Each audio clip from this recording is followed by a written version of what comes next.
Hit the like button and share. Okay, so now one of the key partners for Venezuela was China and Russia, and now China said they actually demanding the immediate return of the president. I don't think that's going to happen, but it's one. It raises the question of, okay, if this is what you want to do and you just want to just abduct presidents and take over countries. Well, we have a country that we have our eye on, and this was an interesting New Year's Day. This is before this happened, but on New Year's Day, President Xi Jinping of China made an address to the nation and said in 2026, the unification of Taiwan and China will happen. I think that's the most aggressive that he's ever spoken about that.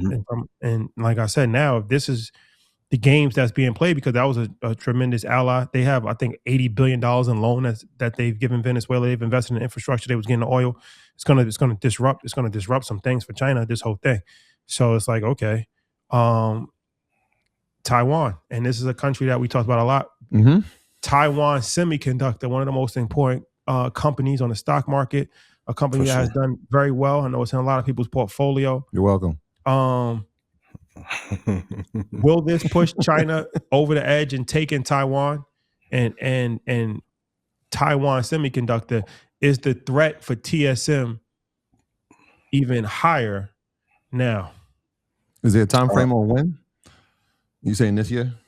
Well, he said this year. Okay. Go ahead. No, Troy, go ahead. I was gonna say my answer is no. I don't think they take it over this year. I feel like the country, they're not going to take over Taiwan. And when you hear him speak, it almost seems like he's speaking inevitably. Like at some point, that is going to happen. I don't think it's now. I think in terms of war, right? This will create war.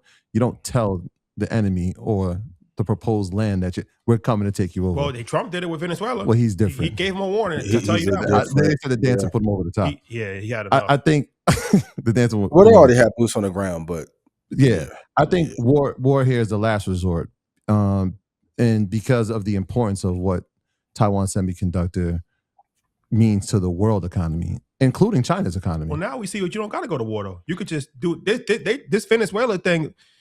Well, for them, just because of you're talking about taking over the entire country, they went to go take the president. They didn't, right? Like Trump said we're going to run the country.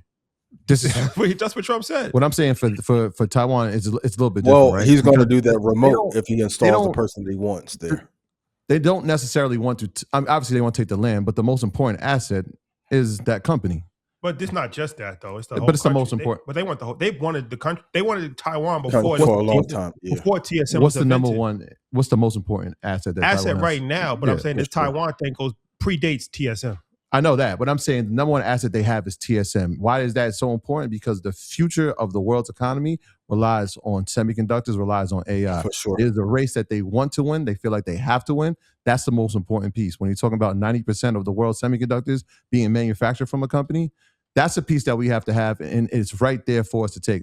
It won't be an easy invasion. In fact, I think, was it 2 months ago, Wall Street Journal put out how they could do it. I'm like, this is interesting. Why are we putting this out in November about how it could be done and how it wouldn't be an easy process? I don't think it happens. Number one, again, it's strategically, to say it out loud and to try to go ahead and do it, I don't think that would be the way that historically how China has done things, right? I think they look at the long-term vision of where the country wants to be, and they know where they need to be, right? And so having TSM crumble would hurt not just our economy, it'd hurt theirs too. So you still need that, right? Even though there's been reports of NVIDIA chips getting smuggled in and those were manufactured by TSM, you still need that company to function to make sure that you don't fall as well, right? Like that's like cutting off your nose, right? What if you use the word crumble? What if they don't? I don't think the plan is to crumble. I think the plan is to take it over. But so inside of that company, there's a kill switch, right? So you can't just come into that space and say like we're going to invade and we're going to take over this company and it's going to be run. There's a kill switch unless you have people on the inside, and like America had in Venezuela. The inside, China got inside man. They've tried it. They've tried it a bunch of times, and they're still trying it. That's why it's been thwarted. Yep. Yeah, they tried it in the Netherlands with ASML. They've tried it with Taiwan Semiconductor. They actually got. There's a guy they're trying to bring back from China they're trying to say like, yo, we need him extradited back because he left Taiwan Semiconductor to try to give away the secrets of how they were manufacturing, how they were using the machines to manufacture. So they've tried it, they're still trying it, but that company is still so important. It's still so important. Like you can, like I said, when you take apart a GPU or you break down one of the machines, it's not something that's like, hey, we can put this back together. There's certain details, there's certain intricacies that only this company is going to be able to do, right? And this is why the investment inside the United States was strategic, right? Like it wasn't just by accident that, yo, we want you to put fabs here. You know what? You did one. Here come, now we need 3 of them. They understood the geopolitical issues that were at hand. I don't think they invade this year. I think they look long term. At some point, they will try to seize it, but by that time, I think the fabs will be throughout the world, and the impact won't be as great. But everybody's from Jensen's from Taiwan, and his cousin, who's the CEO of AMD, she's from Taiwan. Mm-hmm. So they're American citizens. Taiwan. True, indeed, but I'm gonna wrap up both points because here's what's really important. Yeah, 45% of U.S. GDP last year came from 42 tech stocks centered around NVIDIA, OpenAI. But the key cornerstone point in that TSM is responsible for 20% of that. So China feels as if, and this is the point Rashad is making, because that province was taken away from us, you took away our chance to be the number 1 global leader anyway. Is there a kill switch in there? Mm-hmm. Yes. Are there some reports of some espionage going on in case? Highly likely. So it's a global war and a tech war, but you took our most precious gem of a country and the tech Americanized it, because without the AI trade, we would have underperformed Europe. No one's really talking about that. Like that's not fair. That's not fair. Only because it wasn't tech, right? It was manufacturing first, right? Nobody manufactures, right? Like we grew up in that era when you got your sneakers like made in Taiwan, right? Yeah. AI is a newer thing because of, and that was an American mistake, right? Like for sure. Right, like they let the ball. Intel dropped the exactly. They dropped the ball on their engineer, who then went to Taiwan to create Taiwan Semiconductor.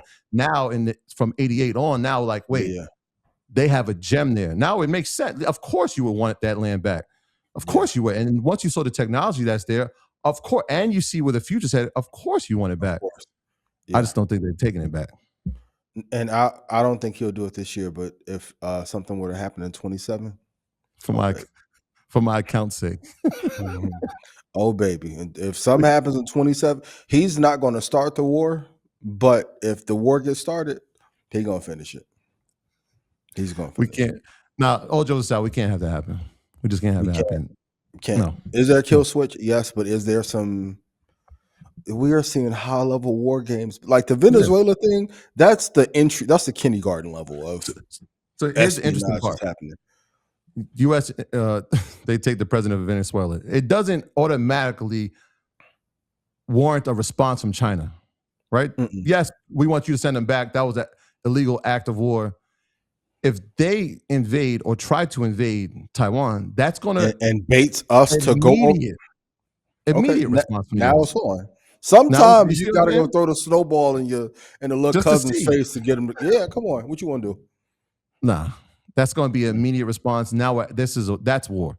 Well, maybe not. Maybe not immediate response, because the New York Times, which is a pretty credible organization, they put out a whole thing of how America cannot beat China in a war. And they said the Pentagon went through 20 different war simulations and lost every time. That's fair. So if you know you can't beat somebody, all it takes is somebody to actually call your bluff. That's all fair and fun and games, right? But the reality is this: you're talking about NVIDIA. You're talking about Apple, you're talking about Microsoft, you're talking about Broadcom, you're talking about Meta, all your major companies, catastrophe. You can't let it happen. You mean us being involved in a Taiwan If we don't get involved, that's what's at risk. Or what if they get us involved to expose the lack of book management and Ponzi that's been going on in the country? There's a bunch of ways to... From those companies? Not overall market. Oh, okay. Overall market, not those companies. Those are fine. But even a hyper concentration of that, for sure. You know what I'm saying? Sure. Can't risk it. But 10 stocks account for 35% of US market value. And I'm a pro hyper concentration person. Yeah. That's too much fucking concentration. We haven't had a Santa Claus rally in 3 years. What true. that spells out for those who are watching, there is gross mismanagement and corruption like we've never seen. That's an interesting point. For every hedge fund, pension fund, fund of fund, PE, VE, VC, angel to put all of their chips into 10. When there's 4 or 5,000, and the thing that's not talked about is since the 80s, we have probably 2,000 or 3,000 companies that have been delisted and have never come back. So we have a contraction. And now we have all this hyper concentration in. Why? Because there's gross mismanagement somewhere. Do you think the hyper concentration gets better in 26 or it's probably going to get, I think it's going to increase. It's going to get worse. It's going to get worse. It's going to get worse. Yeah. At some point, I think we'll go from that Mag 7 to maybe like a Fab 5. Like it is going to get truncated for sure. Max. Well, Broadcom's not in there, and that should be. I mean, that's $1 trillion company. TSM's on his way to $1 trillion if it's not there already. So outside the 7, you still got these $1 trillion companies, which is sure. Lilly was there earlier, late last year. But we also have seen some American great, like Nike is free. I know Tim Cook bought the shares because he a director there. I know, but that Starbucks is falling apart. Fast casual is falling apart. Lululemon falling apart. Adobe, just called a funeral home. Sales, just like it is some going on, and no one wants to say.